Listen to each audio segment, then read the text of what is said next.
یضل بہ کثیرا ویہدی بہ کثیرا، ہم بہت سے لوگوں کو اس کے ذریعے سے ہدایت دیتے ہیں اور بہت سوں کو اس کے ذریعے سے گمراہ کر دیتے ہیں۔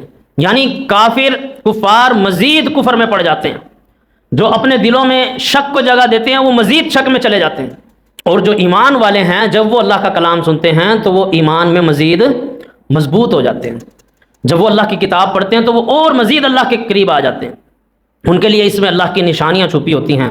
پھر اللہ فرما رہا ہے وَمَا يُضِلُّ بِهِ إِلَّا الْفَاسِقِينَ، اور نہیں گمراہ ہوتے مگر وہی جو فاسق ہیں، یعنی جن کی نظر اٹھتی ہی نیگیٹیوٹی پہ۔ کچھ لوگ ہوتے ہیں نا، انہیں ہر چیز کا نیگیٹو پہلو نظر آتا ہے، تصویر کا وہ صرف وہ رخ دیکھتے ہیں جو غلط ہے، یعنی وہ اپنی نظر کا انداز ہی وہی بنا لیتے ہیں۔ اب وہ کوئی بھی کسی بھی ایسے ماحول میں جائیں گے جہاں کوئی ایونٹ ہو رہا ہے، جیسے کہیں شادی بیاہ کے موقع پہ لوگ جاتے ہیں نا، اب ایک تو وہ ہوگا جو کہے گا کہ ماشاءاللہ بہت اچھی دعوت کی، اسے پتہ ہے ایک باپ نے اپنی بیٹی کی شادی کتنی مشکل سے کی ہے، تو وہ اس کو اپریشیٹ کرے گا اور کہے گا ماشاءاللہ آپ نے بہت اچھا اہتمام کیا، آپ نے اپنی طرف سے کوشش کی تو لوگوں کے لیے دعوت رکھی، جبکہ آپ کے اوپر یہ سب فرض نہیں تھا کہ آپ اتنے لوگوں کا اہتمام کریں۔ شریعت نے لڑکی کے باپ پہ تو بوجھ نہیں ڈالا نا ان سب چیزوں کا، لیکن ایک بدبخت وہ جائے گا، وہ وہاں بھی اپنی نیگیٹیوٹی پھیلائے گا، کیوں؟ اس کا نظریہ ہی غلط ہے۔ وہ کہے گا گوشت ایسا تھا، چاول ایسے تھے، کھانے میں کوئی مزہ نہیں آیا اور نہ کوئی انتظام اچھا تھا۔ یہ کیا ہے؟ یہ سوچ کا فرق ہے، نظریے کا فرق ہے۔ تو انسان جس نظر سے دیکھتا ہے وہ معنی رکھتی ہے۔ اب وہ قرآن کو بھی جب لوگ پڑھتے ہیں جو اس سے ہدایت حاصل کرنا چاہتے ہیں، انہیں تو اس میں بہت سی ہدایت ملتی ہے، اور وہ سمجھتے ہیں کہ اللہ جب مچھر کی مثال بیان کر رہا ہے، یہ اتنی باریک سی مخلوق اللہ نے بنائی ہے، کیا ہی کمال کر دیا۔ یہ شہد کی مکھی اللہ نے بنائی، کیسے یہ اڑتی ہے، پھولوں سے رس چوستی ہے، پھر ہمارے لیے شہد اکٹھا کرتی ہے، کیا ہی کمال کی چیز ہے۔ اور اللہ کہتا ہے ہم نے اسے اپنے راستوں پر چلا دیا۔ اور جو اس سے گمراہی حاصل کرنا چاہتے ہیں وہ جب پڑھتے ہیں ختم اللہ علی قلوبہم، وہ پھر یہ نہیں کہتے، اس کا ترجمہ یہ نہیں کرتے کہ اللہ نے ان کے دلوں پر مہر لگا دی، وہ کہتے ہیں ختم اللہ علی قلوبہم سے تو ہمارا ختم ثابت ہوتا ہے کہ تم ختم کرو۔ جس نے گمراہی حاصل کرنی ہے وہ پھر کوئی بھی طریقہ نکال لیتا ہے یہ قرآن سے گمراہ ہونے کا۔ بھائی آج جو جتنے بھی بدعتی کام کر رہے ہیں، دین میں نئے نئے کام کر رہے ہیں، وہ یہ تھوڑی کہتے ہیں ہم قرآن کو نہیں مانتے، بلکہ وہ بھی اپنی بدعت کو، اپنی گمراہی کو ثابت کرنے کے لیے کیا لے کے آتے ہیں؟ اللہ کی کتاب، وہ بھی قرآن ہی پیش کرتے ہیں نا۔ جنہوں نے گمراہی حاصل کرنی ہے وہ قرآن سے ہی آپ صلی اللہ علیہ وسلم کو نور بھی ثابت کرنے کی کوشش کریں گے کہ آپ صلی اللہ علیہ وسلم بشر تو تھے ہی نہیں، نور ہی تھے، اور وہ پیش بھی قرآن کی ہی آیات کریں گے، لیکن گمراہ ہوں گے۔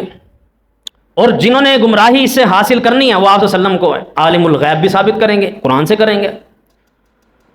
ان کو یہ آیات نظر نہیں آئیں گے قل ما کنت بدعا من الرسل وما ادری ما يفعل بی ولا بکم، ان کو یہ آیات نہیں نظر آئیں گے۔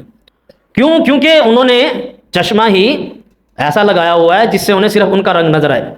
اس کی مثال ایک ایسے سمجھ لیں، ایک بندہ جب پیدا ہوا، اب چھوٹا ہی تھا، اس کو کسی نے اینک لگا دی ہرے شیشوں کی، جس میں ہر چیز، جیسے بچے نہیں پہنتے وہ اینک رنگوں والی، یلو اینک پہن لی تو اس میں سب کچھ یلو نظر آ رہا ہے، گرین پہن لی تو اس میں ہر چیز گرین، ہر چیز کا رنگ ختم ہو جاتا ہے، صرف وہ رنگ نظر آتا ہے جس رنگ کی انہوں نے اینک پہنی ہوئی ہے۔ تو یہ لوگ وہ چشمہ لگاتے ہیں۔ اب ایک بندہ جو پیدا ہوا، تھوڑا سا بڑا ہوا بچہ تھا ابھی، تو اس کو کسی نے گرین شیشوں والی اینک لگا دی۔ اب وہ اینک اس کے لگی ہوئی ہے، چاہے وہ سو رہا ہے چاہے اٹھ رہا ہے۔ اب وہ بڑا ہو گیا، یا یوں سمجھ لیں کہ اس کے لینس لگا دیے گرین۔ اب وہ بڑا ہوا ہے، اس کو لوگ کہہ رہے ہیں کہ بھائی یہ جو سامنے چیز ہے اس کا رنگ بتاؤ، وہ کہتا ہے یہ تو سبز رنگ کی ہے۔ لوگ اسے کہتے ہیں بھائی یہ سبز نہیں، یہ پیلی ہے۔ اسے کہتے ہیں کہ آسمان دیکھو کون سا ہے، یہ نیلا نہیں ہے، وہ کہتا ہے نہیں یہ نیلا تو نہیں، یہ تو سبز ہے۔ کیوں؟ کیونکہ اسے اینک ہی اس رنگ کی لگی ہوئی ہے، گرین کلر کی۔ اب چاہے آپ ایڑی چوٹی کا زور لگا لیں، اسے آسمان سبز ہی نظر آئے گا، اسے ہر چیز سبز ہی نظر آئے گی، چاہے آپ اسے کوئی موٹر سائیکل دکھائیں، چیئر دکھائیں، کوئی زمین دکھائیں، ہر چیز اسے سبز نظر آئے گی۔ کیوں؟ کیونکہ اس نے اینک ہی سبز لگائی ہوئی ہے۔ اسی طرح ایک گمراہ بندہ جس نے اپنا نظریہ ہی بدل لیا، جس کا عقیدہ ہی خراب ہو چکا ہے، جس نے اپنے دماغ کی پہلے ہی مت مار لی، اب اسے آپ جتنا مرضی قرآن دکھائیں، جتنی مرضی صحیح احادیث رکھیں، جب تک وہ اپنی اس گمراہی کی اینک کو اتار کر اپنی اصلاح کے لیے سر تسلیم خم کر کے نہیں آئے گا، اسے کوئی بات سمجھ نہیں آئے گی۔ آپ جتنا مرضی اس کے سامنے قرآن مجید رکھ لیں، وہ بھی پڑھے گا یہ آیات لیکن ان سے غلط مطلب نکالے گا۔ تو اللہ اس لیے فرما رہا ہے یضل بہ کثیر، بہت سے لوگ اس سے گمراہ ہوتے ہیں، ویہدی بہ کثیر، اور بہت سے اس سے ہدایت حاصل کرتے ہیں۔ وما یضل بہ الا الفاسقین، مگر اس سے جو فاسق ہیں وہی گمراہ ہوتے ہیں، جنہوں نے اندھی تقلید کی اینک لگا لی ہے۔ اب انہیں یہ آیات نظر نہیں آئیں گی، لا تقدموا بین یدی اللہ ورسولہ، کہ تم ہرگز اللہ اور اس کے رسول سے آگے نہ بڑھو۔ کیوں؟ کیونکہ اب اینک کی تقلید کی لگ چکی ہے۔ وہ تو کہیں گے کہ حدیث ٹھیک ہے، باقی آپ صلی اللہ علیہ وسلم کا فرمان ہے، صحیح بخاری کی حدیث ہے ہمیں بھی پتہ ہے، صحیح مسلم کی حدیث ہے ہمیں بھی پتہ ہے، لیکن چونکہ چنا کے اگر مگر کرتے کراتے، چونکہ ہمارے امام کا یہ قول نہیں ہے، ان کا یہ فتویٰ نہیں ہے، لہٰذا ہم اس حدیث کو نہیں مانتے، یا اس کی کوئی تعویل کر دیں گے۔ قرآن کی واضح آیات ہوں گی نہیں مانیں گے، وہ کہیں گے ہمارے اماموں کے سامنے سے بھی تو گزری ہیں یہ آیات، یہ احادیث۔ بھائی اگر انہوں نے نہیں مانی اس کا مطلب یہ تھوڑی ہے تم بھی نہ مانو، ہمارے تو آنکھوں کے سامنے ہیں۔ اور آج جتنی زیادہ آسان ہو گئی ہے ریسرچ، آج سے پہلے کبھی نہیں تھی۔ آج ایک انسان کے انگوٹھے کے نیچے سب کتابیں ہیں، صحیح بخاری، صحیح مسلم، جامع ترمذی، ابن ماجہ، سنن نسائی، سنن ابو داؤد، سنن الکبریٰ البیہقی، جو بھی ان کی پھر تشریحات، ان کی تفاسیر، قرآن مجید کی مختلف تفاسیر، سب کچھ انسان کی جس طرح آج پہنچ میں ہے، آج سے پہلے کبھی نہیں رہا۔ پہلے تو لوگ بہت سفر کیا کرتے تھے۔ تو اگر کوئی بات پچھلے لوگوں کو سمجھ نہیں آئی یا کوئی حدیث ان تک نہیں پہنچی، آج ہم تک پہنچ گئی ہے اور واضح الفاظ موجود ہیں، اس کے باوجود ہم کہیں کہ نہیں جی چونکہ ہمارے امام کے خلاف ہے اس لیے ہم اس حدیث کو نہیں مانتے، اس کا مطلب ہے آپ نے اندھی تقلید کی اینک لگائی ہوئی ہے جسے آپ اتارنا پسند نہیں کر رہے۔ تو اللہ فرما رہا ہے یضل بہ کثیرا ویہدی بہ کثیرا، بہت سے لوگ ہیں جو اس کتاب کے ذریعے سے ہدایت حاصل کرتے ہیں اور بہت سے لوگ ہیں جو اس سے گمراہ ہو جاتے ہیں۔ لوگ اسی سے ختم بھی نکالیں گے۔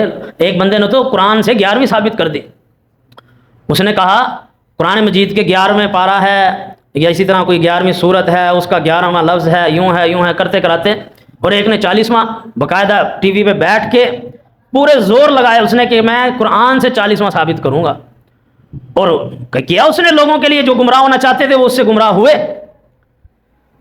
جو اس سے نیا دین میں بدعات لانا چاہتے تھے، جنہیں کوئی فرق ہی نہیں پڑتا چاہے وہ دین میں نیا کام ایجاد کر رہے ہیں، کیونکہ ان کی نظر میں تو یہ نیکی ہے۔ بدعات کی ایک سب سے بڑی خرابی یہ ہے کہ انسان اسے نیکی سمجھ کے کرتا ہے، اس لیے اس سے باز ہی نہیں آتا، وہ تو اس کو مزید آگے بڑھ چڑھ کے کرتا ہے۔ کیوں؟ کیونکہ اس کی سوچ، اس کی اینک کی گرین لگی ہوئی ہے بھائی، سب شیشوں والی، اب اسے نہیں نظر آئے گا جو بھی کہہ لو، وہ تو بڑھ چڑھ کے کرے گا وہ کام۔ کیوں؟ کیونکہ اس کو وہ نیکی سمجھ رہا ہے، وہ سمجھ رہا ہے یہ اس کے ذریعے مجھے جنت ملے گی۔ ہم ان کے جو نیت ہے اس پہ شک نہیں کرتے، نیت ان کی یہی ہے کہ ہمیں اللہ جنت دے گا، نہ وہ پاگل ہیں اتنی محنت کریں، اتنے خرچے اٹھائیں اور اپنے آپ کو بھی مشقت میں ڈالیں اور اللہ رسول کا نام بھی لیں، محنت پوری ہے لیکن شیشے سبز لگے ہوئے ہیں، عقیدہ کلیئر نہیں ہے، صاف نہیں۔ تو اللہ فرما رہا ہے یضل بہ کثیرا ویہدی بہ کثیرا، بہت سو کو ہم ان کے ذریعے، اس قرآن کے ذریعے سے گمراہ بھی کرتے ہیں، بہت سے اس سے ہدایت بھی حاصل کرتے ہیں۔ وما یضل بہ الا الفاسقین، لیکن گمراہ وہی ہوتے ہیں جو فاسق ہیں۔